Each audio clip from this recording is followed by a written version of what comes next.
So what's up sa inyo mga master? Lailo muna tayo sa panunusok dahil sobrang init at sobrang igang ng panahon ngayon. Dito muna tayo magdadive sa sobrang bugnaw at sobrang tamis na soda water pool. Dito muna kami maghuwat ni na tita at iba pa naming kauban dahil napalaw kami sa Pilgrim kanina. Dito sana sa Doña Leonora ang target namin kaso napalaw din kami. Kakalinis pa lang din daw ng swimming pool nila dahil mahugaw na raw yung tubig. At walang no choice na nga kami kaya pupunta na lang kami sa soda water pool. Pinauna na nga namin si Uncle Daniel at nasa likuran naman yung aking igsuon. At dahil malayo pa nga yung destinasyon namin kaya nakatulog na nga si Eli. At matagal rin kaming nakaabot dahil naghapit-hapit pa nga si tita dahil marami pa siyang mga tuyo. At nakamata na nga si Eli at naghapit-hapit pa rin si tita dito sa merkado. Namalit siya ng mga snacks na babaunin namin panguntra sa sobrang init. At pagkatapos naming maghapit-hapit sa merkado ay nagpadayo na kami sa aming destinasyon. At sa wakas ay nakarating na kami sa sobrang tamis na soda water pool. At nag-alisuso pa nga yung kainit dahil udong tuto kami nagbiyahe. Naniudto kasi muna kami doon sa bahay ni tita bago kami pumunta sa aming destinasyon. At dahil sobrang busog na namin ay binili na lang namin yung aming mga baon dito sa sasakyan. At nakatulog na naman si Eli samantalang yung mga ibang bata ay nag-una-una na dahil sa sobrang excited. Ipang igang na kasi sila kaya gusto nilang tumampisaw doon sa sobrang bugnaw na water pool. Soda water pool pala ang tawag sa swimming pool dito dahil sa sobrang tamis na tubig na parang soft drink. Napakaswerte talaga namin dahil yung soft drink ay ginawa lang naming paliguanan. At napakaswerte din namin dahil may kasama kaming pariner na si Udong. Foreigner.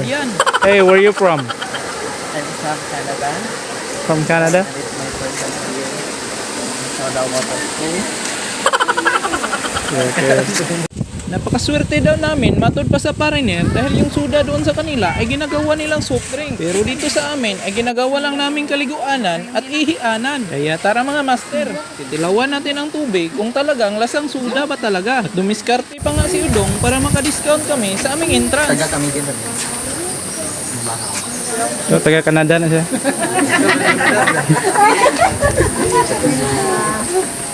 At sobrang galing talaga ni Udong dahil nasuki na niya ang mga tourist spot dito sa amin. At nagdala-dala pa siya ng watermelon pang tambal sa aming uhaw. At hindi na nga nakahuwat ang mga bata at tumibugsaw na sila doon sa napakabugnaw na water pool. Habang tayo ay naglingkod-lingkod muna at nagbidyo-bidyo dahil hindi tayo nakadala ng shorts na pangkaligo. At hindi naman nagpatananta si Eli at kumain muna ng kiping. Ito pala ang pambatong pagkain namin naghihimo mula sa bulanghoy. At sumunod na nga si Hudhod sa kanyang mga igagaw at natibugsaw. At sobrang lipay talaga ni Bruno at ni Bibang dahil ito talaga yung paborito nila, ang ligo-ligo. Naibog na rin tayo sa kanila at nagplano na rin tayo na bumili na lang sa shorts doon sa labas. At naibog na rin si Eli kaya nagumulhumol na rin siya sa napakabugnaw at napakatinaw na water pool. Grabe, sobrang lipay talaga ng mga bata dahil dugay na rin silang hindi nakaligo sa ganitong swimming pool. At titistingan na nga natin kung legit ba talaga na lasang soda ang water pool na ito. At ito na mga master, moment of truth. Titilawan natin kung ano ang lasa ng tubig.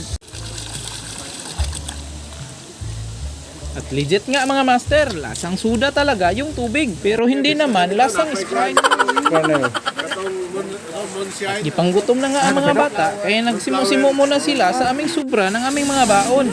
Uwi na nga kami dahil maghahapit pa kami doon sa sementeryo. Sumad kasi na aking lulo mga master kaya hanapin muna namin yung kanyang pantheon. May bagong housing project kasi dito kaya pinabalhin muna yung mga kalansay sa kanilang bagong tirahan. Kaya tamang hanap-hanap muna kami mga master kung saan nakabakwit yung lulo namin. Sobrang daghan din pala ng mga langgam na nakatira doon sa alkuba. At magbantay talaga kayo kapag dumaan kayo dito dahil baka maitihan yung mga ulo ninyo. At sa wakas ay nakita na namin yung bagong bahay ng lulo namin. Kini mak kanirungan dato tren ng motor.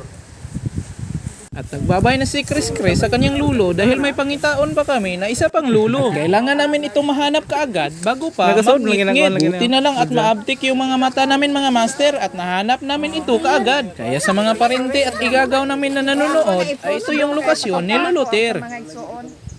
Araw sa Akasya. Araw din sa Akasya guys. Dapit. Sa malaking Akasya. Dahil nagutom kami sa adventure na iyon, ay maghapunan muna kami dito sa Jollibee. I-treat daw ng aking papa yung mga batang first time pa lang makasulod sa Jollibee. At dahil puro take out lang kami kapag humahapit kami dito, kaya hindi pa nakapasok si Angelo at si Eli. Kaya nakapasa sila sa criteria. Para makapasa naman si Bruno, ay sinabi niya na hindi pa siya nakapasok. Locked. Una, hungry hungry na nga si Bruno dahil sa sobrang lakas niyang sumikad kanina. Hanggang dito lang muna tayo mga master dahil na hungry na kami. Bye!